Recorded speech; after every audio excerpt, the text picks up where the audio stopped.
All right. Hello, everyone. Welcome to the ASP.NET Community Stand-Up. My name is Mackinnon. I'm a developer on the ASP.NET Core team. And with us today, we have John Galloway and Dan Roth. Hi, folks. Hey. And today we'll be talking about ASP.NET Core planning for .NET 10. We'll be going over a few different things. We'll be talking about what the process is, what some themes are, and how you can get involved in planning for .NET 10. But before we jump into that, we do have community links. And if it's your first time here, community links are a way for us to showcase some cool activity happening in the .NET community. This time slot for the stream is normally the Blazor community stand-up. So most of these will be Blazor related. But this stream in general is about just ASP.NET Core planning in general. Blazor is part of ASP.NET Core as well, so it's all part of the same framework. Yep, of course. So let's go to the first link. So first we have this Reddit post, which is Blazor on a big video wall using Skia Sharp for high performance rendering. This post received a lot of activity, 400 votes and 63 comments. And there's a lot of interesting questions here, and the poster is very engaged in answering those. So if you have an app that could benefit from high performance chart rendering, I think it'd be a good idea to read through some of these comments, and maybe you'll gain some insights there. I think Dan, you might have a little bit more information about. Oh yeah, I can share if you want to share it. Some more context on this. So this is Aviva, and they do like industrial monitoring software. So like big power plants, solar farms, wind farms, those types of things, like monitoring and real-time telemetry from those types of industrial systems. They've been working with us actually for a while on modernizing their tech stack for the UI rendering. I think in the past they've used like WPF and had desktop offerings for a lot of their software. They wanted to modernize how their UI is done so it could work cross-platform, work on the web, and they used Blazor for building that. So this is these giant screens that you're seeing. This is I believe being handled using Blazor WebAssembly. The way they handle things is kind of interesting under the covers. It's not just traditional HTML rendering. They're actually doing a lot of custom drawing of their own controls that they migrated from the older desktop platforms. So they're using Skia Sharp for their the UI drawing as a direct rendering engine. Skia Sharp is a .NET managed wrapper around Skia, which is a native direct rendering library. So that's how they're doing that. So it's cool to see the progress that they made. I remember working with it's Chris Coble, I believe, who's in the picture, and he's very active on GitHub. Done an amazing job working with his team to deliver a fantastic end-to-end experience using .NET, using Blazor, and using Skia Sharp. So yeah, well done. I want to see awesome like stuff. An animated version of this, like oh yeah, like a live demo or something. I think the Aviva folks had a global conference recently where in their keynote and their presentations they show a lot of the software that they've been working on. When they pop up a browser and showing their like Aviva Connect software, I believe that's the Blazor stuff that's in action. So very cool thing. Yeah, it'd be really awesome to see this wall in person. That's for sure. Yeah. Okay. Cool. So next we have another community project. I think I saw this one on Reddit as well. It's called NAR Forum. Kind of sounds like NAR, like no with an Australian accent, but NAR Forum. And yeah, it's like a forum software basically, and it's written using .NET 8 and Blazor, and they actually have a demo. So let's go check that out. So it has most of the features you would expect from a forum software, but it's very polished. It's very snappy. Uses static server rendering and WebAssembly for interactivity. They have like different sections and different categories within each section that you can click on. So we'll click on the ASP.NET Core one, and they have like these nice like skeleton loaders too before the content gets loaded in. I'm not sure why it's taking so long now. It wasn't happening before. Maybe I have to refresh. Okay, there we go. Well, okay, right now it's being a little finicky, but it normally works great. Of course, now when I'm demoing it, it's being a little funky, but that's okay. Reminds me of the ASP.NET forums from back in the day, Dan. Yeah.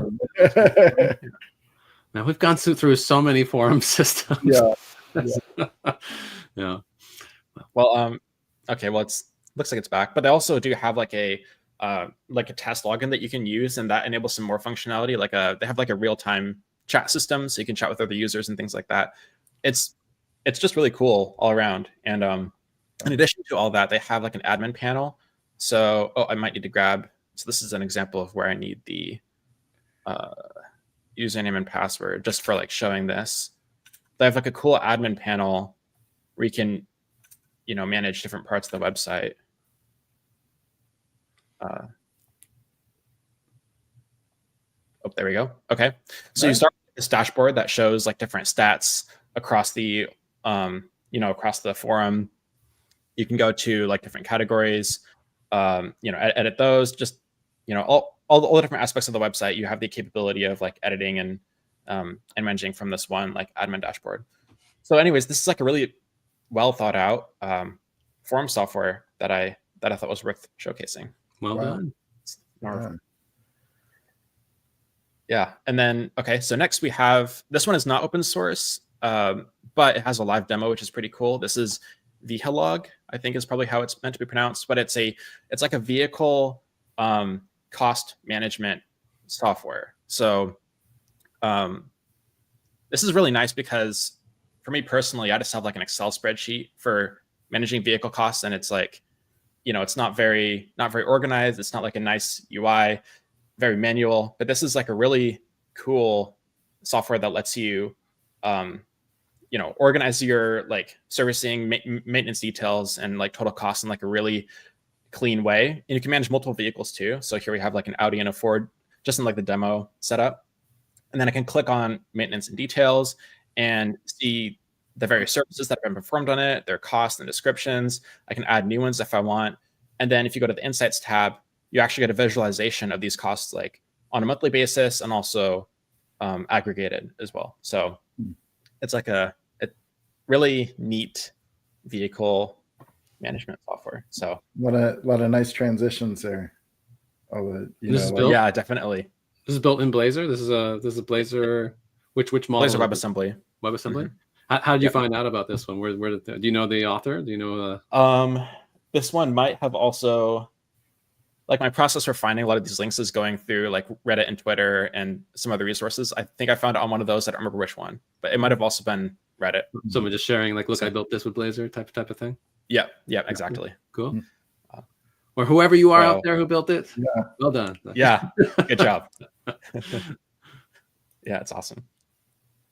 And next we have Fluent CMS, which is a content management system written in Blazor. And if you just watch this GIF on their in the README, it looks really, really cool. They have like this block customization, like block and layout customization thing. It's just looks very clean. It's also pretty easy to get like up and running. So if you go down to the getting started section, it's as easy as like cloning the repo and then like doing .NET Run basically.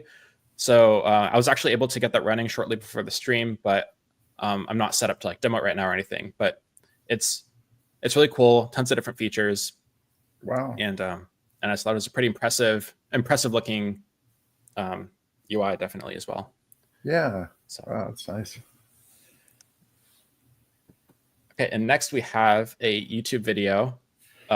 This is actually featuring our very own Dan Roth, and this is an interview about where Nick's just asking about about Microsoft's like stance on Blazor and its future. And I don't know if you want to talk more about it, Dan, but because I think there's been a couple of YouTube videos that have come out with some it's like spicy takes, I'd say, on Blazor, like videos that I think have raised some fairly, I think, common concerns that people have about, or hesitations about, should I use Blazor? Is Blazor the right fit for what I'm trying to do?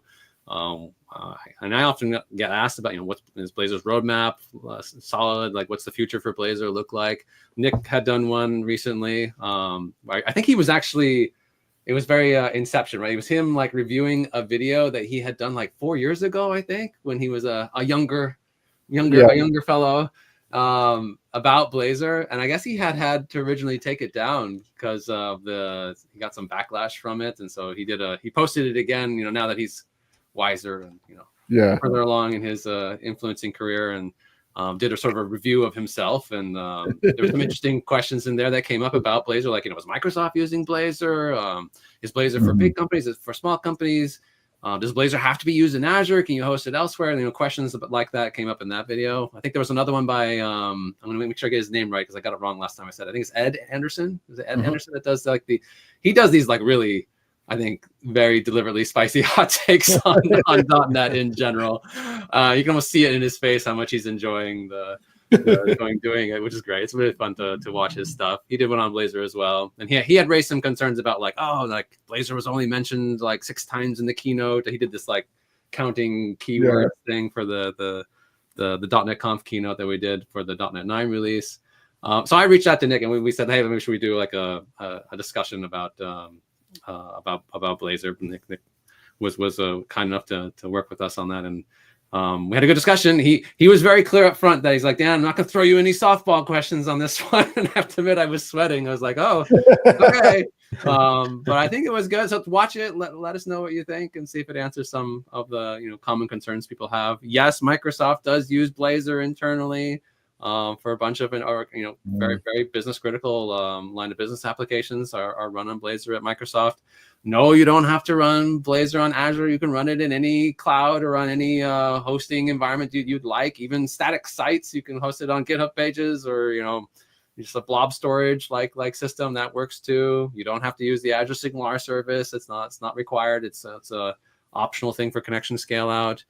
Yes, we do plan to continue to invest in Blazor. Like Blazor's been around now for 5 years, and we're working on our .NET 10 plans for that. That's what we'll be talking about today. And we talk about all these things in the video interview. So take a look, put in the chat what you think. And yeah, Nick does great stuff. He's very confident in the .NET space. Cool.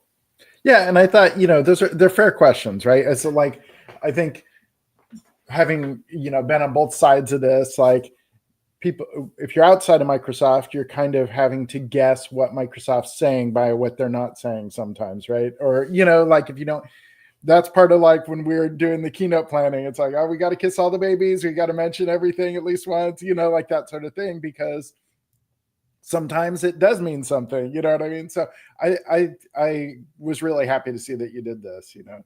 Yeah, it was fun. It was a good conversation. I mean, with the .NET Conf part of the concerns, like, I mean, I hope people notice that, like, all the apps that were being built that were Blazor apps, like Blazor. eShop, the Blazor app, like the things we're showing. Blazor has gotten to the maturity point where it's just sort of, it's just there. It's just, you know, running the apps that people are showing.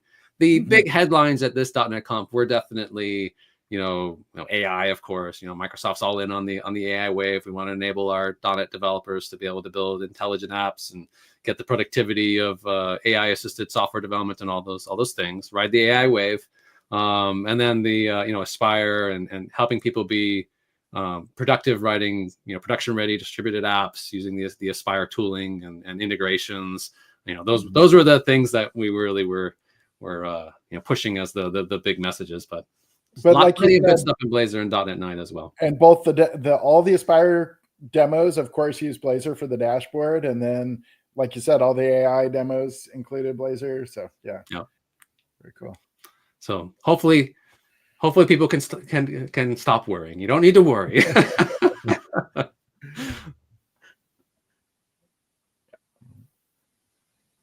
Yep, Blazor is here to stay. So that leads us to our last community link, which is I guess not really from the community, but it's the .NET Upgrade Assistant. And what this lets you do is it lets you easily upgrade from from an older .NET version to a new one, and it supports like all kinds of different .NET products or project types, like including ASP.NET Core and Xamarin to Maui, and even console apps are supported. So you can either upgrade through Visual Studio or you can do it through the CLI. And if you want to, you can even add your own integrations for third-party packages as well. So you can automate some of the upgrading there as well. And there's so many things. I use this all the time. It's like lately upgrading Aspire apps from Aspire 8 to 9. Like it does that. Oh, wow. I didn't yeah, that's right. They did that integration, didn't they? Yep. And then centralized package management, it does that. Like moving a project that doesn't use centralized package management to, if you want to switch to it, like it helps you with that switch. Yep. And then Azure Functions, moving older Azure Functions to the isolated functions model is a pain. There's some API changes. There's some things that are just like, it takes longer than I expected. And this does that too. So, I mean, I did a whole 75-minute talk at VS Live Orlando, just showing off Upgrade Assistant, basically like, let's do WinForms, let's do an MVC app, let's do, MVC 5 app, like just all kinds of stuff. So, yeah. I thought this was timely because, I mean, we just shipped .NET 9. So everyone who's, got a .NET 8 or earlier application that needs to do, wants to do a version upgrade to the latest version of .NET. That's hopefully a fairly simple activity to do. You should be just, update the TFM, change package versions, and you're done. But it can sometimes be a little, excuse me, a little tedious to know, okay, which are the packages that are actually part of the platform that need to update to the 9 versions, and what are exactly the versions of those things. The .NET Upgrade Assistant handles those version-to-version upgrades for you as well. You can take your .NET 8 project, say, please do a .NET version-to-version upgrade, change this to 9, and it will update the right packages to use the 9 versions and get that all squared away. So you're on a consistent and supported set of packages that are part of that release. So definitely useful if you're working on your upgrade to .NET 9. Like you said, I think a lot of time we'll or at least I'll focus on it's for updating really old apps to the new stuff, but it's just going from 7 to 8, 8 to 9, like that sort of stuff works great. Yep. So. Are you going to show what about the Coca-Cola site? Yeah, I just remembered that. I forgot to open that. Yes. So we have one more thing. One more thing. This is some of you might have already seen this. This is like an AI powered Santa Claus as part of like a Coca-Cola marketing campaign. And what you can do. The audio's not coming through. At least I'm not hearing it. The audio's not coming through. What? Darn. Well, people have to go do it themselves. I'm not sure if I can share the system. Let's get the tab though, because well, you can see it anyway. So so you can basically I'm not going to log in right now, but you can go to the link in the URLs link, and it's basically like a Santa that you can talk to. So you can tell Santa about Christmas stories and whatnot, and then at the end, this website generates a AI snow globe that captures your conversation, and it's like a kind of a fun thing to play with, and also it uses Blazor. So if we go to the developer tools, we can see that it should have. Well, if I reload, maybe let me show that it's loading WebAssembly stuff. Just search for Blazor in the filter in the top. Yeah, I can do that too. And there we go. So we see Blazor WebAssembly.js, Blazor JSON. Cool. So Blazor, that's kind of cool. AI Santa. I know some people, they kind of get weirded out by this. The AI Santa Claus. I mean, like people say they get creeped out. I love this stuff. Like I love robots and like AI technologies. I think they're just so fun and so neat. So yeah, I did this, and I told Santa about like how my family, we would go to this live nativity scene at Christmas time. It was done like it was an old deer field in Massachusetts, where they had it's an old town that's from several centuries ago, and they would do a nativity that was done not in like biblical time costumes, but in like sort of early American pioneer like costumes. I don't know why, but that's just what they would do. And they would have like animals there, like sheep and goats, and one time I think they had like an alpaca. And so I told Santa about this, and of course the snow globe that he gave me was just this big alpaca like sitting in the middle looking at me. And I was like, okay, I guess that's what he got out of that. Yes, the essence of Christmas is an alpaca. Yeah. Very cool. Wow. Cool. Should we talk about some planning? Yes. I just connected. He reminds me of the animation from the Polar Express. I don't know if you remember that, but it's just right on the. I do get why people say it looks slightly creepy. It's just the uncanny valley sort of situation. Yeah. Cool. I think it's cool. I think it's great. I love you, Santa. All right, time to switch your screen and plan it up. All right, we're doing it. All right, cool. All right, everyone. So we're going to talk today about .NET planning for ASP.NET Core for .NET 10, the next version of .NET. We're going to kick off the planning effort with you all, with our community. We're going to go over how we approach the planning process on the ASP.NET Core team, and share some early thoughts on high-level themes for the release, and discuss how you can get involved, how you can participate. Now, note, this is not a announcement of our specific roadmap for .NET 10. So we're not going to be going over these are the features we're planning to do for .NET 10 in this review. This is about kicking off that planning exercise to figure out what should we be working on. By involving the community early in this planning process, we hope that we'll get more involvement from folks like you, provide transparency into our planning process, and better identify the most important areas to invest in, so that we get a really fantastic release when .NET 10 ships in November-ish timeframe of next year. So let me go next. There we go. Okay, so where are we currently at? We just shipped .NET 9, obviously, at .NET Conf in November. So if you haven't upgraded, it's time to upgrade. Like Mackinnon was sharing, the .NET Upgrade Assistant can help with that. .NET 10 LTS is the next planned release for .NET. So it is going to be a long-term support release. So it'll have a 3-year support cycle. So it ships in 2025. That means it'll be supported through 2028. Planning is already actually in progress on the feature teams, the teams at Microsoft. Honestly, we think about planning really all the time. It's not really like a wave thing where we only do planning at this period of time and then we put our heads down and implement, and then we plan again. It doesn't quite work that way. We're always thinking about what we're currently working on and what this means for the next version. So people have already started thinking through and looking at data and looking at feedback to decide what we're going to do for the next release. But we thought this would be a good moment, since we just shipped .NET 9, to really start the kick off the engagement with the community. So how do we plan? How does this actually work? So first of all, we collect feedback on ASP.NET Core from a variety of sources.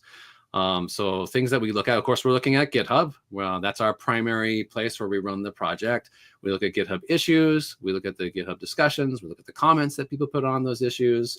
But we look elsewhere as well. We look at community discussions on social media, blog posts that people have written, comments on those blogs, Reddit posts and discussions, Discord from the community Discord servers, and so on. We also have many direct customer engagements that we take feedback from. These are people in our Microsoft field that work directly with companies big and small to build out .NET solutions. What are they saying about their experience? What things could we do to make their development experience better? People we talk with at conferences. All the engagement we had from .NET Conf, from Build, from Ignite. And all the other conferences that people go to and present wonderful .NET content, NDC, Visual Studio Live, and so forth. What do we hear from people in those live in-person conferences? We also run much of Microsoft on .NET. So .NET is the platform that we build some of our biggest products with. Think Exchange, Dynamics, Teams, Bing, Intune, Xbox. These are huge products that operate at extreme scale. All of those backends are built with .NET. So we spend a lot of time engaging with our Microsoft partner teams to understand what are their requirements, what do they need, how can we improve performance, improve efficiency, lower server costs, make their development experience more productive. And then, of course, various user studies, surveys, product telemetry, more quantitative data to understand what are people doing with the product, and what looks like it's the most important areas for us to go off and invest in. Thought I heard something that, John, were you about to say something? Oh, I didn't know if you mentioned Copilot, but that was also a case study at .NET Conf, right? Oh yeah, sure, yeah, the new Copilot implementation, absolutely. Yeah, it's pretty much everything. As a .NET backend. Okay, so that's collecting feedback. This is another example. These community stand-ups that we do are also a great way that we collect feedback from the community. All right, we also look at industry trends, like what is happening in the web development space. New architectural patterns. In the past, this has involved things like containerization and microservices and micro front ends, and more recently we've looked at like server-side WebAssembly. What's the latest direction in terms of how people are building apps, and how can we support those patterns? We look at new standards and new protocols, in the security space, HTTP at the HTTP layer, anything that has been defined that will moves the ball forward in terms of technology from a standards and protocol perspective. We look at what's happening in hardware. I know in the past, as the number of cores on servers has increased, like that has changed how we build and optimize aspnetcore for performance. So that's been really interesting. ARM is obviously an architecture that's become increasingly important, and we do a lot of work on .NET to accommodate that. So we keep track of what's happening in the hardware space. We also look at innovations in other development frameworks. So, looking at what's happening in the Java world, what's happening in the Python world, on the front end, what's React, Angular, Vue, Solid, Astro, Svelte doing. There's always new ones to look at as well every year. To what's happening on the front end, to see what patterns people are experimenting with, what's working, what might be compelling for us to bring into the .NET ecosystem. Just looking at other new technologies in general. And from all this data, we then try to distill some high-level themes for the release.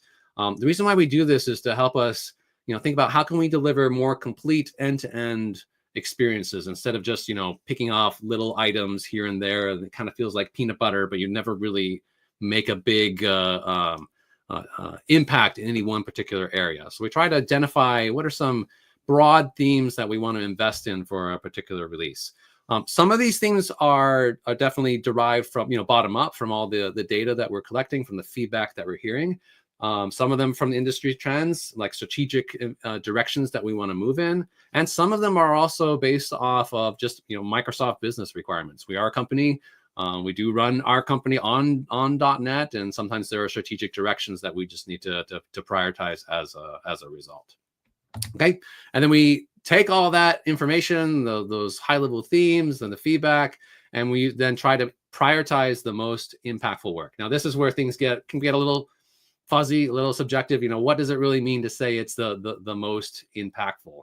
Well, it is some balance of addressing key feedback, thinking about strategic directions and satisfying Microsoft business needs. So it's a mixture of those. And honestly, it can be adjusted for every single feature that we look at.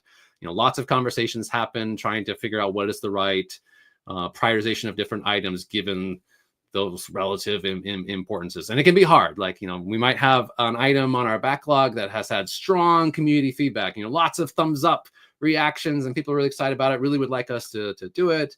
But then maybe we have other competing priorities internally, or other business objectives that compete with that. And so sometimes things in the high customer feedback bucket actually get deprioritized relative to other things that we need to do or handle, or that are maybe more forward looking, and so on. And that's the dance that we have to figure out, the problem space that we have to figure out as stewards of the .NET platform. And we do our best. I know we sometimes, it can be maybe frustrating, people watching the repo, when you have your favorite issue that you really like to be handled, and you might wonder why is my issue not being dealt with? And it's often because of these competing perspectives on the same issue. Actually, we'll talk a little bit more about that in just a bit. Okay, so we've tried to prioritize our backlog, figure out what's the most important, most impactful work. We estimate costs for those things and allocate our available resources. We do have limited resources. Want to emphasize that? Oh, I see your hand, John. Sorry, I wasn't paying attention to the video. You're muted. Muted too. Yeah, so I wanted to raise my hand like in Teams, but you can't do that here. So, question: How does the yearly release cycle fit in with this? Because some of these things are things like you said, starred issues can be out there for a few years, but sometimes fixing or changing something is more than you can realistically get done in a year, right? Yeah. So we have a fixed release cadence, and it is a year, and a year is a long time. You can do a lot in a year. So big items can absolutely get done in that time frame. Can we do work streams that actually span multiple years? Yeah, absolutely. And teams absolutely do that. We've had a number of efforts that fall in that bucket. So yes, it is possible. I mean, are there challenges in planning a multi-year effort? Definitely. Like there's definitely a natural what's the word, incentive to want to deliver functionality to our users when we can. Like that window to ship functionality, it happens once a year, and we don't want to miss that window if we can hit it. So there's always that trade-off of like, okay, we could do this feature now and give you it now, or we could do this longer lead effort that might take several years. And the longer the effort, also the higher the risk, right? Like, there's a potential risk that you spend more than a year on an effort, and then it doesn't pan out in some way. Like maybe it's hard to see the end from the beginning when you're talking. It's hard to see it even in a year-based release, let alone a multi-year based release. So we have to look pretty hard at those. Those efforts have to have really strong impact justification to budget for them, because there's always that risk that it doesn't pan out and then you didn't deliver anything for that set of resources during those timeframes. But can we do it? Yes. And do we do it? Yeah, absolutely. Cool. Okay. Okay, so I was talking about limited resources. Like, speaking of allocating things to work, it is important to realize that our .NET team, the resources that we allocate from Microsoft are limited. They are not infinite. I know, and that can be hard to believe. And I know people look at Microsoft and say, "What's a big company? It's got lots of money. Like, surely they can just pour more resources into the project." But that's the resources that Microsoft has are allocated to the most important investments that Microsoft can think of for our shareholders. So and there's a bunch of resources, yes, that are allocated to .NET, but it doesn't mean that we can keep dialing that up as much as we want for forever. Like, Microsoft has its own priorities, and we have to operate within that space. So just like every engineering project out there, we have to work within our resourcing constraints. So we cost. We look at the top of our stack, try and pull off the most important items and get down as far as we can on that stack. But at some point, there is a cut line where we have to say, you know what, we can't get to this stuff yet. So that does happen.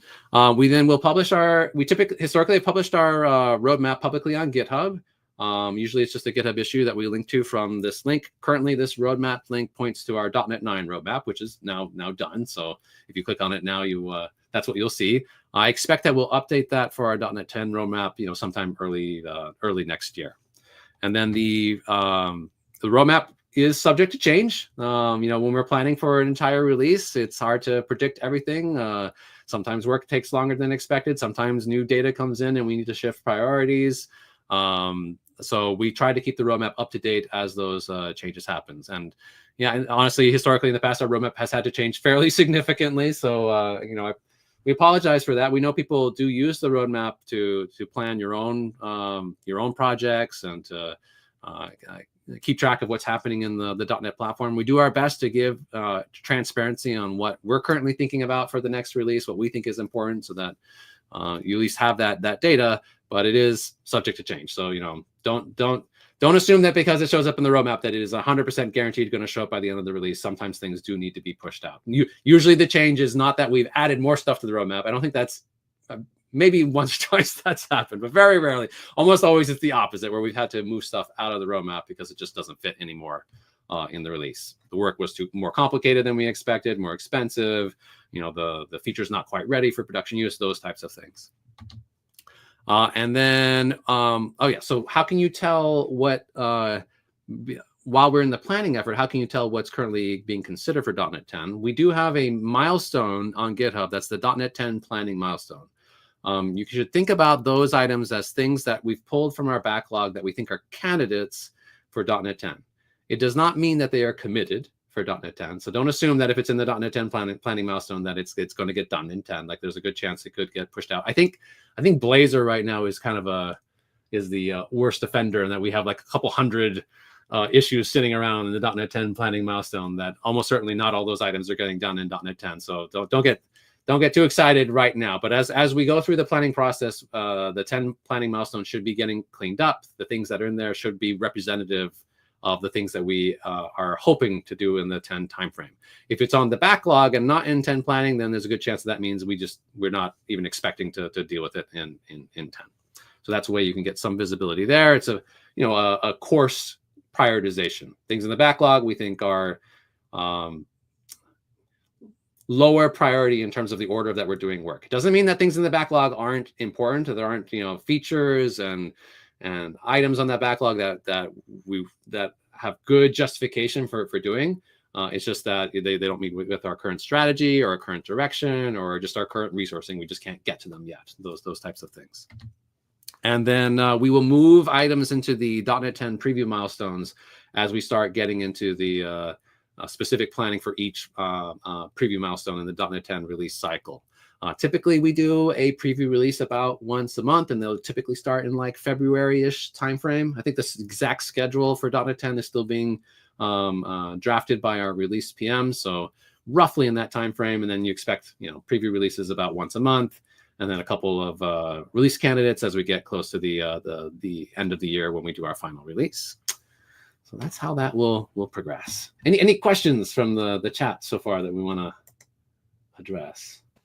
Yes, there's a lot of kind of specific things. I don't know if you want to kind of finish going through the kind of more like specific features, like are we doing this? Are we doing that? Like that? Yeah, that sort of stuff. We'll get there. And like I said at the beginning, this stand-up is not about presenting like these are the features we're expecting to commit to in .NET 10. This is about kicking off the planning effort to decide, well, which features should those be? So, and we do appreciate people that are sharing like, hey, I really think you should do X, Y, and Z.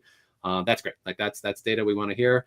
We'll talk a little bit about how you can best share that information in a way that will be easiest for us to incorporate in the planning process. Okay, just a few more words about why sometimes issues don't get prioritized. Like I'm sure everyone has their favorite issue. There's like, why haven't you done this that I really want you to do? And there's a number of reasons. I'll list some of them here. I'm sure there are more. One is that we actually just think that the impact is low, that we don't think it's actually that important. Typically, we will make this conclusion if we see a GitHub issue that's only like being reported by one user, and like we don't see any, there's no thumbs up reactions, there's no comments on it, no one else saying, yeah, this affects me too, and I care about this. So those issues, I think, already have they're hard for us to justify when we have a bunch of other issues that do have those things. So given the choice between those two issues, we'll pick the one that has a bunch of users saying like, hey, this impacts me. It might also be just like from thinking about it, like reasoning through the scenario might be more narrow. Like it might not be a very broad scenario. We'll try in general to prioritize work that impacts like 90% of aspnetcore users versus like just 10% of users. So that's also factors into how important we think items are. Competing priorities, it might be that the issue actually is important. Like we do see reactions on it that are high, and we do see that this impacts an important scenario, but it just might be that we have other stuff that's even more important and we only have limited resources, so we have to do those things first, and that's hard, but that's just the reality of having limited resources. Sometimes things are important and we agree they're important, but they are complicated and difficult to build. Like they will take a lot of work to deliver well. And when we're shipping features in a framework, in a platform, we need to make sure that they work not only for like one specific customer scenario, we have to make sure they actually are going to work for everyone, which often makes the bar for the design and the considerations for the feature much higher. So if the implementation cost is extremely high, if the risk that we might not be able to get this right is extremely high, that makes it harder for us to pull off the stack. We might have items that are important, but just it's too risky to take that on. We'll save that maybe for some future release, or maybe when we have a further clarity on what it would take to build that feature that potentially I don't say reduces the cost, but makes the cost more higher confidence in what the cost actually is, like what's involved with actually delivering the feature. It could be that we're worried that the ongoing maintenance costs for the feature is high. And this is often correlated with big complicated features that you're doing the easy thing, the simple scenarios is easy, but then it has this long tail of stuff like, oh, but what about this? And what about this? And what about this? Like that we expect that if we ship it, then we will have this sort of ongoing maintenance burden on the team that will then, result in an ongoing resource allocation. It's not just about the upfront cost of shipping the feature the first time. We also have to think about, well, if we're going to have to maintain this effectively in perpetuity. And so we worry about that and think about that as well. Like, what's the long-term maintenance burden here? And then just too many unknowns. Like, it might be like we just don't know what this is. We're not sure what the exact scenarios and requirements are. We're not sure how exactly we would approach it.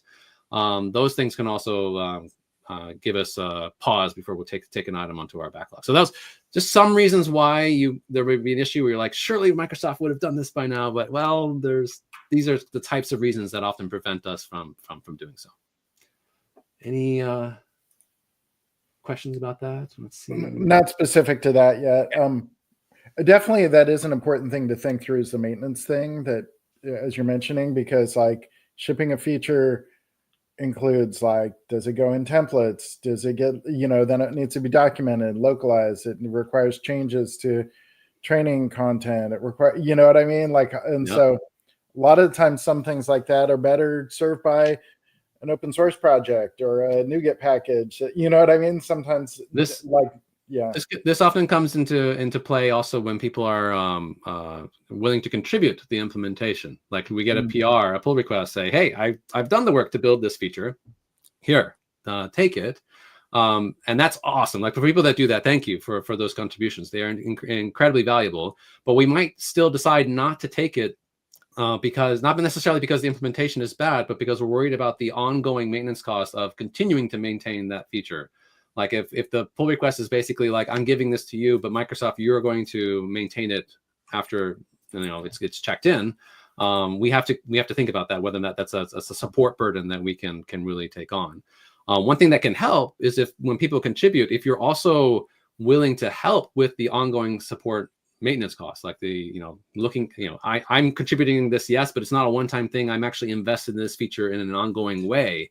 Like, maybe your company or your organization really is interested in that part of the stack, and you're willing to invest in that sort of more ongoing pattern, then that's something that we'd absolutely love to talk to you about. Like, feel free to reach out to us about setting up arrangements like that.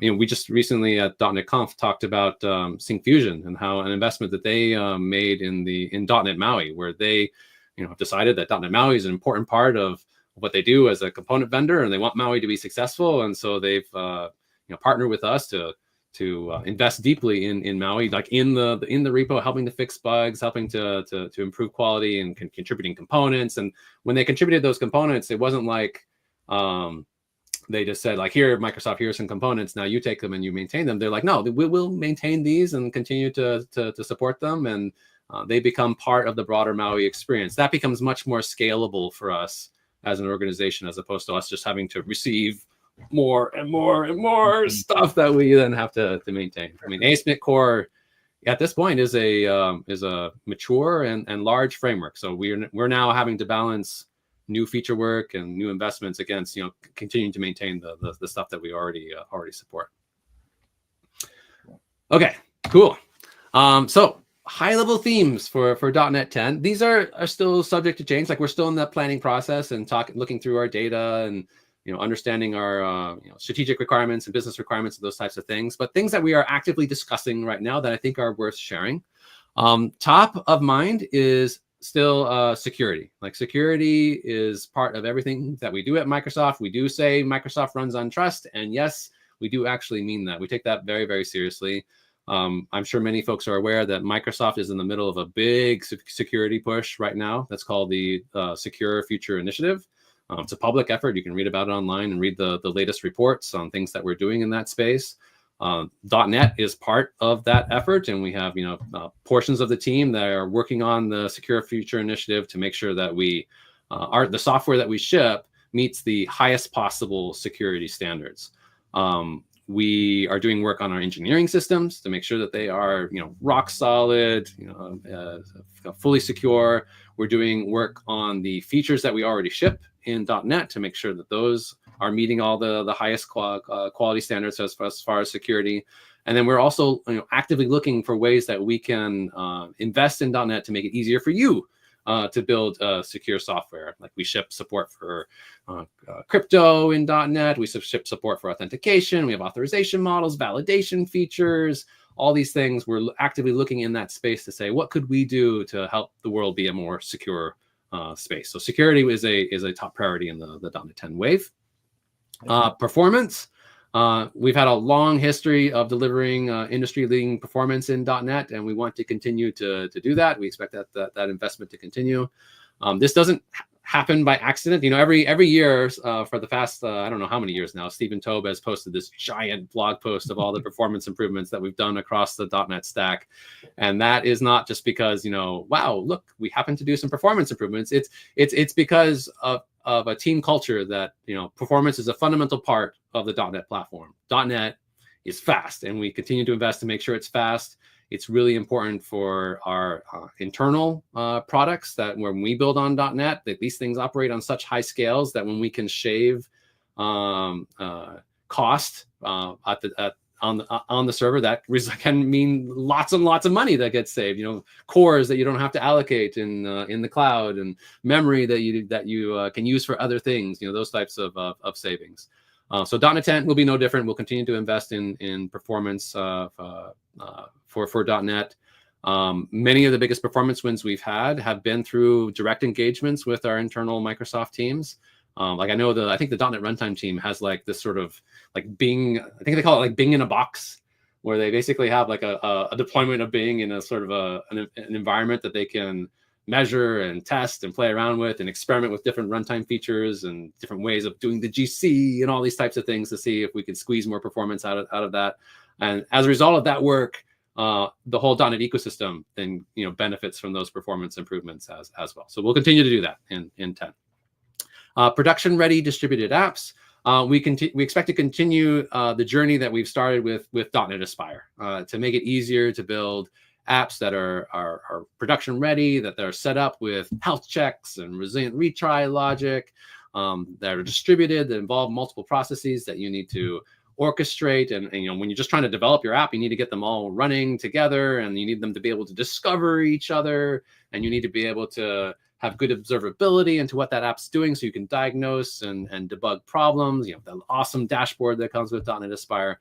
We're going to continue to invest in those experiences, which are key part, I think, of most, if not all, ASP.NET Core applications. If you haven't had a chance to take a look at .NET Aspire yet, strongly encourage you to do so. It's not just for people who are doing like Kubernetes and containers. It is literally a high productivity tool chain for anyone who's building something that involves anything remotely like a multi-process distributed application. It's really cool stuff. A big chunk of ASP.NET Core participates in the .NET Aspire effort, and that will continue to be the case. .NET Aspire technically doesn't ship with the .NET platform, so you can expect Aspire improvements actually to roll out at a higher frequency. Like I think that every few months is what they're kind of been looking at for delivering new Aspire enhancements. Intelligent apps, AI is a thing. I know some people are probably still have that AI skepticism. Maybe, I don't know, but we are all in on the AI wave, and we want to make sure that the .NET platform is great for building intelligent apps that take advantage of the latest AI innovations, the latest AI services. This means making it as easy as possible to consume AI models and services from your ASP.NET Core applications, making it easier to build innovative, user interface experiences based on like natural language, based on speech, based on images, making it easier to connect to data in a more meaningful way and with the deeper understanding of semantics. We're looking at that space and seeing what can we do to help you take advantage of the AI wave. And then lastly is the sort of a bucket of let's delight our developers by addressing top pain points, quality issues, and gaps in our existing feature sets. Like we were talking about earlier, ASP.NET Core it's a large, mature framework. There's lots of functionality that's already in the framework. Some of those areas could still use some additional polish, some additional love to really make the end-to-end experience great. Those are things that we get feedback from folks in the community about. We want to make sure we're looking at those and addressing those. I think it's worth mentioning that because the ASP.NET Core team already maintains a lot of functionality, we are being more conservative about adding large new features to the framework. This doesn't mean that we can't like add new stuff, new functionality, and do innovative things, but we are, trying to be cognizant of the balance between our existing investments, like what we're already maintaining, and then increasing that that support burden with new stuff. So if you've got an idea for like this, you could build this entirely new system that's kind of completely separate from what aspnetcore does today, just expect that that's going to get a lot more scrutiny. It'll be like, well, we're already doing a lot. Does that really need to be in the platform? Like, what's the user scenario? Those types of discussions are going to happen for things like that. Okay, those are the themes. Any questions about themes? No, move on. Okay, how can you participate in the planning effort? Like, what's the best way for you to engage? If you have ideas on things that we should be doing and they're not already tracked in GitHub issues, like please make sure that you open GitHub issues and make your feature suggestions, any important bugs that you think we need to be addressed. Let's get those filed so that get those created so that we're aware of them. For issues that you care deeply about, please give a thumbs up reaction on the original post of the issue so that we know that, hey, I care about this too. Yes, we know that this system can be gamed, so it's not like we just go down the reactions from most reactions to less reactions and just start popping down the stack. So it's not how it works. Like we talked earlier, there's a bunch of considerations that go into the issues that we actually work on. But it is a useful signal to know that there's more than one, or there's a lot of people that seem to feel like this issue is important. But if you're just representing one per person, please just do it once. Comment on issues with details about why it's important to you. Give us your specific scenarios. Tell us about your specific requirements about what you would need to make it successful. Like a lot of times when we're designing features, we need to look at like what's the there's a lot we could do to address this particular area. What's the minimum? What's the minimum MVP? The minimal viable product? And it's not really product. Minimal viable feature design that we could do for this that would meet most people's needs, but not break the bank in terms of cost. The better we understand your scenarios and requirements, the easier it is for us to do that. And I know a lot of people do that in our aspnetcore GitHub repo, and thank you for sharing those insights.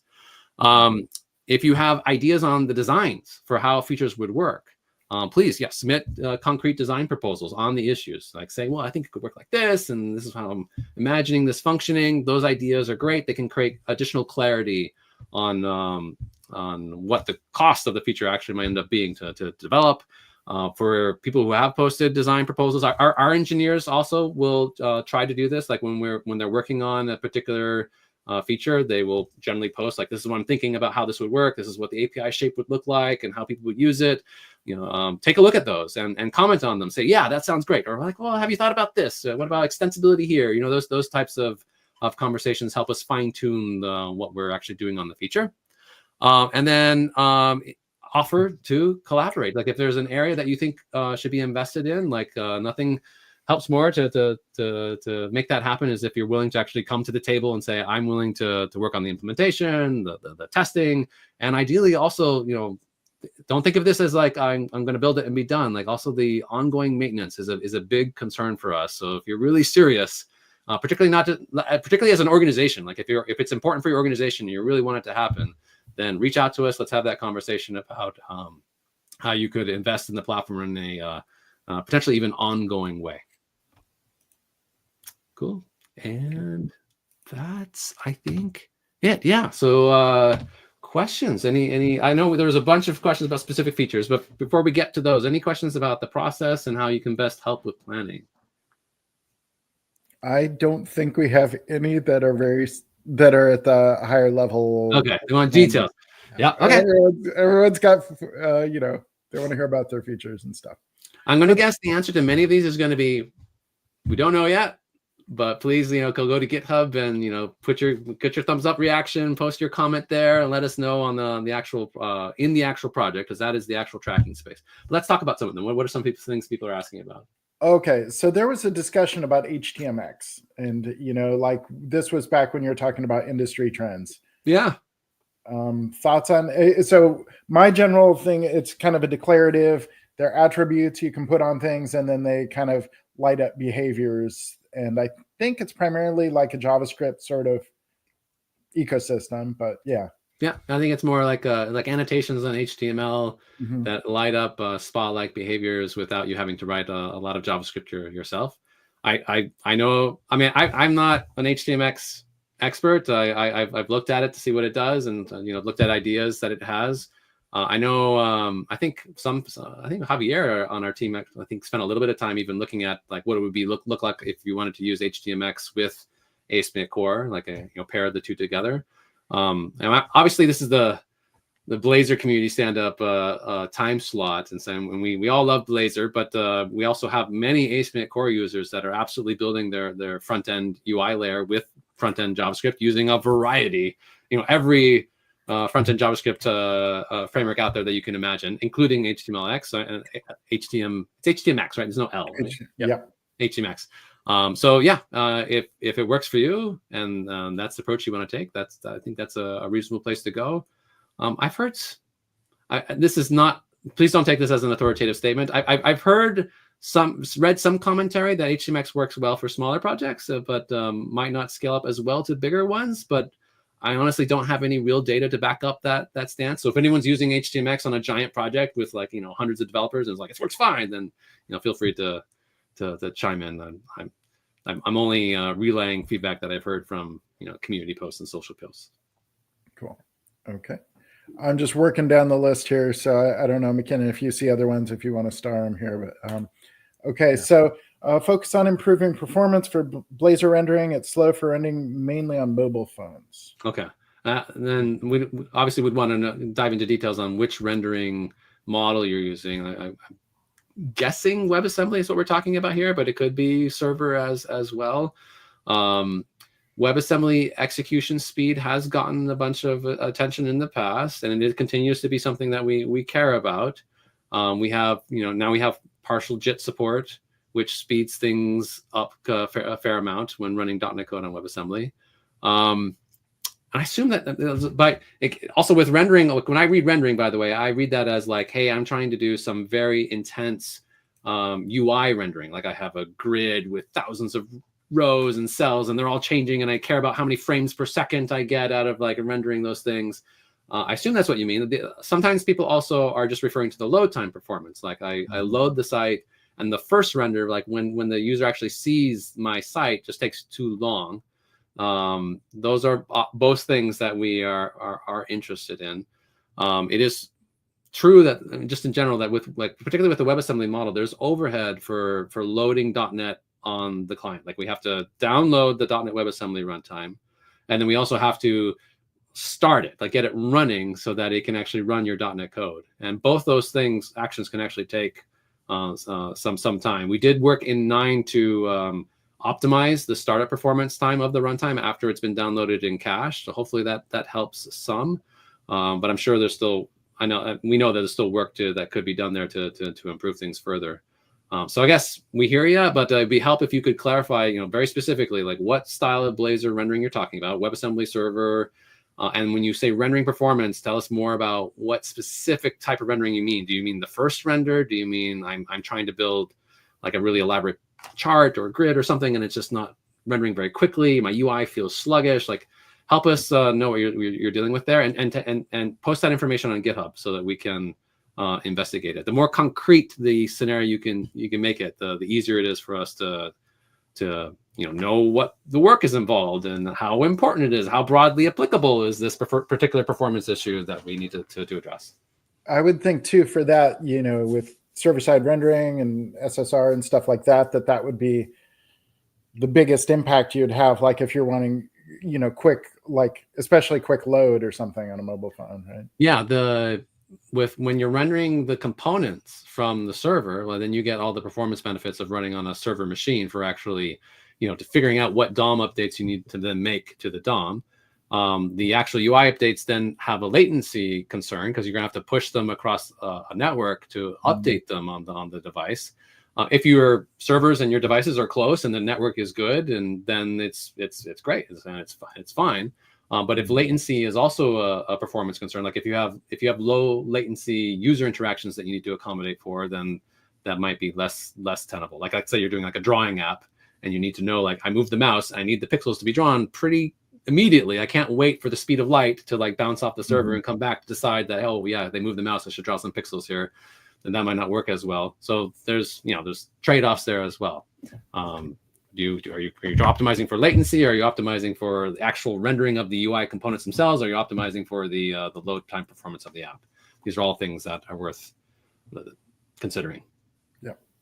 Okay. Question from our friend Fool Snabble. How is Hot Reload doing? How is Hot Reload? So we have one of the strongest signals we have is that we need to improve Hot Reload for Blazor. We know this. We've known this for a while. It's not a new insight. Things that we're doing to improve Hot Reload. But part of the problem is the way Razor works today. Like Hot Reload is a tooling feature, so you'll be working in a Razor file. That Razor file gets compiled by the Razor compiler into C#, which then gets compiled into .NET IL, and then the runtime has to. We then have to apply the changed IL to the actual running application. The Razor compiler historically has had two different code generation paths. It has a code generation path that was used specifically just to drive the like IntelliSense and the editor experience. And then there was a code generation path that is the actual C# code that's going to run in your app. Now, when you're doing Hot Reload, you generally want the latter, right? Because the latter is what you're actually going to be compiling and then doing a diff on it and then actually using to patch up the runtime. So the fact that the Razor compiler at design time was using a different code gen makes Hot Reload in Razor, and just in general, not just for Blazor, but just Razor files, very complicated. That complexity can result in performance problems. That complexity results in potentially stability problems. So one of the things the Razor compiler team has been working on for a while is this effort they call Fuse, where they're making the design time and the runtime code generation the same. That the Razor editor will work off of the runtime code generation for the Razor files. That should help a bunch of things in terms of simplifying how the stack works and hopefully improve the Hot Reload experience. It also is required for us to enable Hot Reload in Visual Studio Code. So you can actually see, I believe today in the preview release of Visual Studio, like 17.13, and also in C# Dev Kit, if you go looking in the settings for the C# extension, not the C# Dev Kit one, but the C# one, there's a setting to turn on. I would like to use the runtime code generation for Razor and try it out and see how well it works for you. We'll be actually we're in the process right now of rolling that out to more users to see how well it works, because we need to make sure that we don't break the Razor editing experience as part of like changing how the Razor compiler works. So that's one work stream that's helping there. Another is like how we host the Razor compiler relative to Roslyn is a source of issues, and we have this co-hosting effort to try and take the language servers and make them kind of in the same spot, so they're not having to like communicate across things. That should hopefully help, particularly like performance for like the first Hot Reload that you do can sometimes take a long time. When we start co-hosting, that should improve that. There's a lot of work streams actually happening in the Hot Reload space, and we appreciate your patience. We do know, and we are working on it. There's a V team, a virtual team of folks that meet every week to talk about Hot Reload, not just for Blazor, but for .NET in general, and looking through the issues, trying to get things prioritized, get things addressed. We are working on it. I've just generally noticed it works more. like I used to kind of use it sometimes, but didn't expect a whole lot. And lately, just general app building, it's like, oh, let's try Hot Reload. Totally worked. You know what I mean? So that's nice. That's great. I know. Yeah. I think Mackinnon, you just recently fixed an issue in the Hot Reload space, right? Like we had an issue where you probably better explain it than I can. Was it .NET? There's a long-standing issue since it's like the bug has been around since .NET 6, where if you first run an app with .NET Run and then subsequently run it with .NET Watch, then Hot Reload doesn't work unless you clear the cache for the like browser. And so that was recently fixed. So that should hopefully fix scenarios where you either first run with .NET Run and then .NET Watch, or you maybe had Hot Reload turned off in Visual Studio and then you try to turn it on. There was some like flakiness there, basically, that is now fixed. So it's kind of interesting how that issue, what that issue was. Like I think what you told me was like one of the pieces of infrastructure we need to make hot reload work this is for WebAssembly, right? You said like on the WebAssembly side? Or was Yes, this is this bug specifically impacted Blazor WebAssembly. And yeah, one of the pieces, sorry? Because we need the script that we inject into the browser to apply the changes to the runtime. Like there's a piece of JavaScript that we use this piece of infrastructure to inject onto the page that allows us to then, because we have to talk to the runtime running in the browser in order to get the WebAssembly hot reload changes to apply. So we add some code into the browser that allows us to communicate with the tooling. And when you did the .NET run, it would cache the page without the version of index.html without the injected script. And so then when you ran using .NET Watch, it would just use the cached version without the script, the code that it needed to perform hot reload. So stuff like that. It was actually a pretty simple fix. But that's another example of a layer of the stack that's getting work and attention, and we are addressing things. It is a complicated piece of technology, admittedly, but we are heavily invested in trying to improve it. Cool. Yeah. All right. Let me see. Is there support for cross request forgery in .NET Core API latest version? That's a great question. I saw that earlier in the chat as well. So this is request for XSRF tokens that would work with APIs. I actually don't know what the status of that is. I'd have to go looking in our backlog.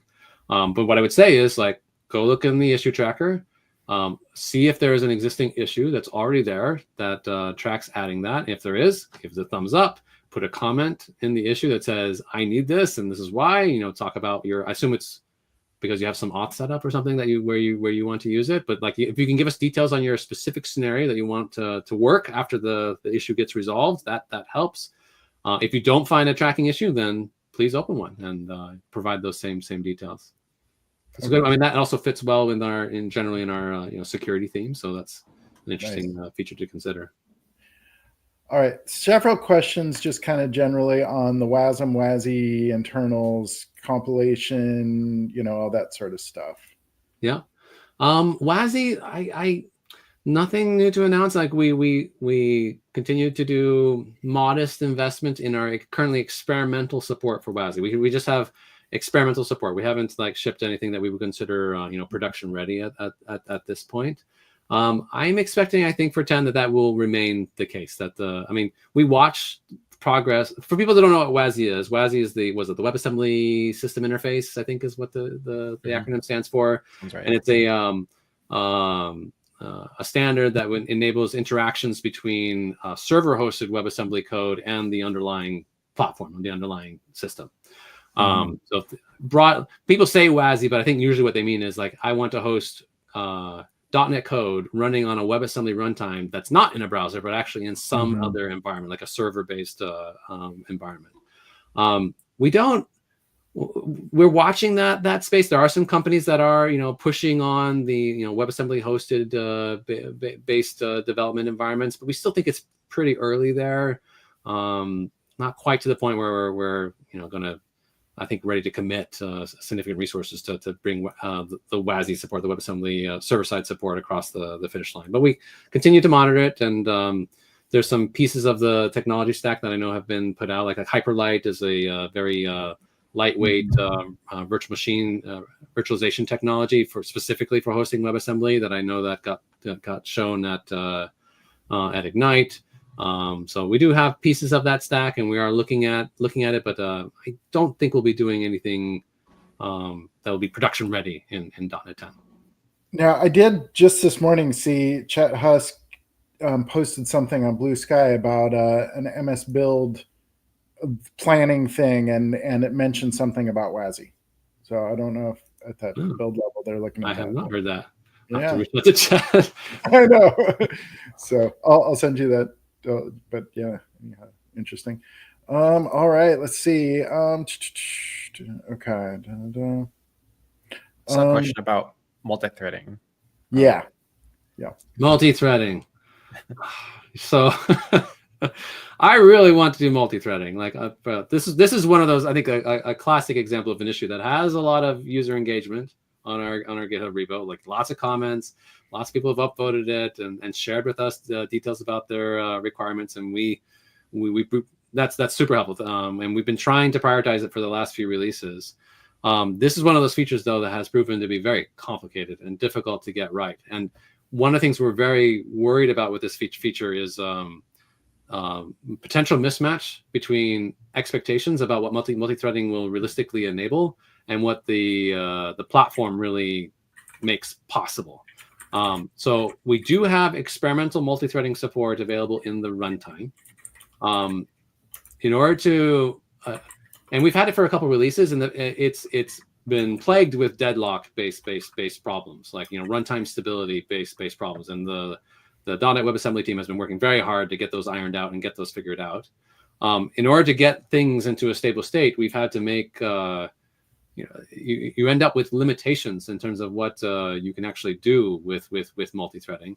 One limitation that is kind of irrespective of what the runtime does is that in order to use multi-threading, we absolutely will need to use the shared array buffer functionality in browsers. And in order to use shared array buffers, you need to put the browser into a very restricted state, like I forget what they call it, the origin. It's the COOP and COOP and COEP headers that we basically say, like, you can't do things from other origins in certain situations. And this can interfere with things like federated auth scenarios. So that's one limitation that we've known of for a while that makes us think, how broadly applicable is this feature going to be? The other is that in order for the runtime to work without having deadlock problems, it means that the managed code will need to run off of the UI thread, and you won't have then managed code running on the UI thread. And there are certain things that you actually need to run on the UI thread in order to do. Like if you're doing any like direct graphics rendering, I believe in browser platforms, those APIs aren't just really, at least they're not convenient to use from your .NET code if you can't actually run on the UI thread. So that's another limitation that we're concerned about. The number of threads that you can actually realistically spin up. Well, these are threads that are being handled by web workers, service workers in the back, and there's only so many of those that browsers will let you actually create. So we are worried that people are expecting that they'll be able to take like their desktop .NET code, like a WPF app that has all sorts of blocking threads and doing multi-threaded things, and just be able to dump it into a Blazor WebAssembly app, and that it will just work. We suspect that many of those scenarios will run into other browser platform limitations. We don't fully know, but that's one of our hunches. The other thing is, in order to get the multi-threading code to work, like Blazor today does run on the UI thread. Like when we run Blazor WebAssembly apps, they run on the UI thread, and there are certain JavaScript interrupt patterns that are enabled by doing that. In order to make it multi-threaded enabled, we'll have to move Blazor off of the UI thread, which means when Blazor is interacting with the DOM, it will have to do it more kind of like how Blazor server does it, where it manipulates the DOM sort of using messaging from the background service worker to the front. There's pros and cons from doing that. Like actually, we've had an issue on our backlog for a while about like, should we support just running Blazor on a service worker, because that helps you avoid blocking the UI thread when you don't actually want to, for example. So those are the technical challenges and the constraints and the limitations that we're thinking through. There's also competing priorities in the Blazor space. Like one of the areas that we are actually very interested in addressing is with Blazor Server, where with Blazor Server apps, you have this stateful programming model where you have state for each user, but nothing in Blazor Server helps you like persist that state.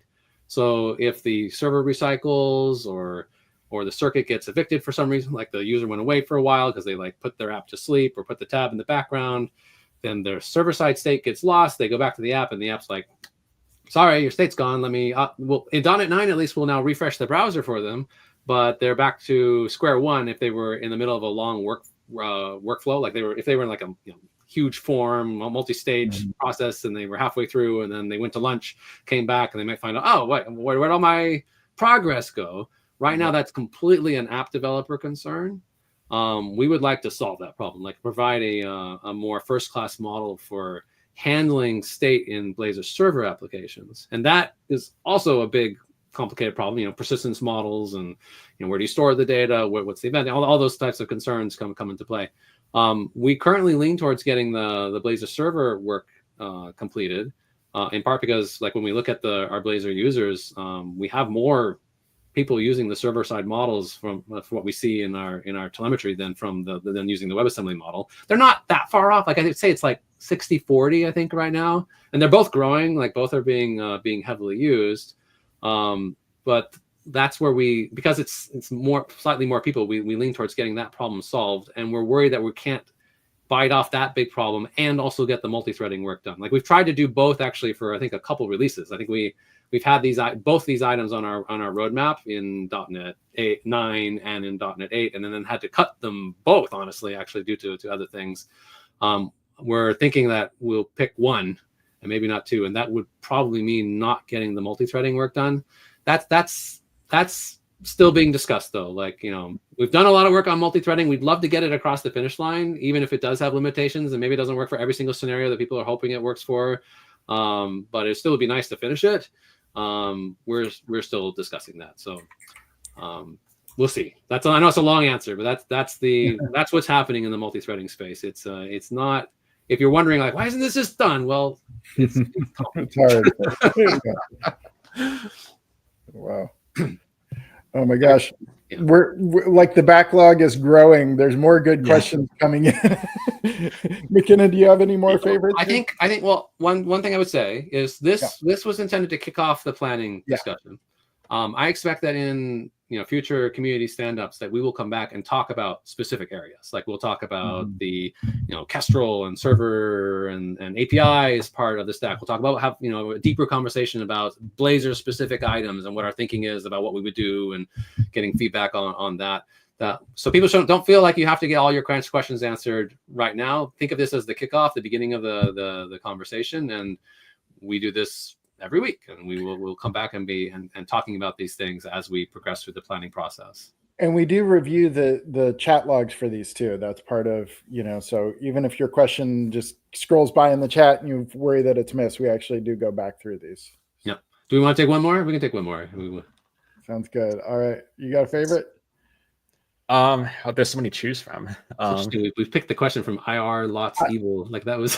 I think maybe two jump out at me. Yeah. So okay, one is like a meta question here is just the idea about rendering modes, state management, all that kind of stuff. Like right now we've got interactive server and we've got server side rendering. We've got like thoughts on kind of simplifying that modeling. This is exactly in that similar bucket of problems that when I talk about state persistence for Blazor server, that's in some senses overly narrow for what we're really thinking about. Like we have today ways to persist state when you pre-render a component so that it can be reused once the component is rendered interactively. That's an imperative model today. We'd like to make that a declarative model. Once we have a declarative model for persisting component state, we'd like to use that for persisting other component state at other times, like persisting the actual server side state for your circuits. So yeah, it's very much in that space. So we agree with you, and we are thinking about those problems. We as we've discussed this space, like I think we've identified a whole list of related issues that we'd like to try and tackle.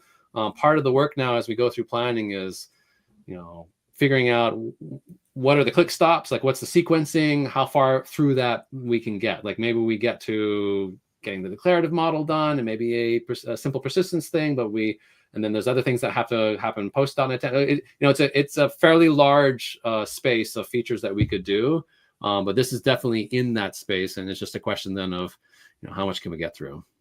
Cool. So that's great. It's good to hear that people are interested in that. That's what we're thinking. Any other top ones you want to pick, Mackinnon? I was kind of looking at one. It was talking about the investment in like MVC and Razor pages, which is investment, like they're still supported, they're still there. And then there's no plan to change that. They get all the benefits from the platform improvements and particularly ones that are like you get new C#, you get performance improvements, you get Razor tool improvements. Stuff was a big improvement. Hybrid cache. I mean, so like hybrid it's a the static web assets optimizations work that we did in 9, like those were integrated into MVC and Razor pages as well. Like we provided the JavaScript import maps for those features and updated all the tag helpers to be aware. So yeah, we will continue to do I would say incremental investments in MVC and Razor pages. I would not expect that we're going to be doing any like major innovations in those spaces. Like those technologies have been around. MVC in particular has been around for like 10 releases, right? There were 5 ASP.NET MVC releases, I think, on .NET Framework, and we've now had, well, I guess if we count, like we had 9 releases on .NET Core with MVC, so 14 releases of MVC. It's very mature, very capable framework for what it does, which is it does static server-side rendering style applications. In .NET 8, we added static server-side rendering support to Blazor, and Blazor also can do all the interactive rendering modes as well. So strategically, we are investing heavily in Blazor as our premier web UI offering, just because of the flexibility that it brings to web development. This doesn't mean you need to migrate your MVC app to Blazor or your Razor Pages app to Blazor. Like if you're, as an organization invested in the MVC model and it's working good for you, and then absolutely keep using it. That's not a problem. There are ways you can start adding Blazor features to your MVC app if you want to do that. Like you can render Blazor components from your CSHTML views and pages using the we provide a component tag helper. You can route to Blazor pages alongside your existing MVC pages if you want to do that. But yeah, those technologies we have lots and lots of users that are using those technologies. We expect to continue to support them. They'll continue to get platform updates. We're just not doing like major innovations on them. Our UI strategy is more on the on the Blazor side, as well as making sure that anyone doing front-end JavaScript with aspnetcore backends, which is also very, very common, that they have a good experience too. Okay. Well, I think that's it for questions. We did have one other thing as we're wrapping up here, which is... Yeah. So I think that's my news that you're talking about. Yeah. So I've been helping lead these like Blazor community stand-ups for almost 2 years now, but this will actually be the last one that I'll be doing. And yeah, and the reason is that my priorities, like my engineering priorities, are shifting away from Blazor to other areas of ASP.NET. So it kind of makes sense that someone who's still working on Blazor would continue leading this, and that will be Javier from the Blazor team, who is who has been on the stream before, and many of you most of you maybe know. But yeah, so that's the news. I'll still be working on ASP.NET, mostly focused on like security and authentication and identity integration and things like that. And maybe some more indeterminate you'll things. be the person I ask all those questions then. Yeah, and we did have a lot of questions on that, so that's good to hear there. Yeah, so I'm still around, just probably not on these streams, at least not as often. So. Mackinnon, I think I speak for pretty much everyone that you've done a great job shepherding the Blazor community stand-ups, and done awesome work on Blazor itself. I mean, you're not going far. You're still in aspnetcore, still working on other parts of the stack. Yeah, we will miss you, having you on the show, and Javier will be joining us next time, which will be exciting. Yeah, tons of people just saying, that they're just, everybody is really okay. Dan and I very much appreciate you. You are very proactive. You've scheduled out things with people over the years. It's like it's taken a huge burden off of both of us to know that you've got it handled. So thank you from us, and then also the community, like everybody has appreciated you. So thank you. Thank you. I appreciate the love. It's been a good experience. Well, we will definitely have to get you back on as a guest, so you can't get away from us. Yeah. Yes, we'll be looking for those PR stuff, Mackinnon. I'm just saying. Yeah. All right. Well, I guess with that, I'll play the outro music. So thanks, everybody. Bye, everyone. Thanks for joining. Bye.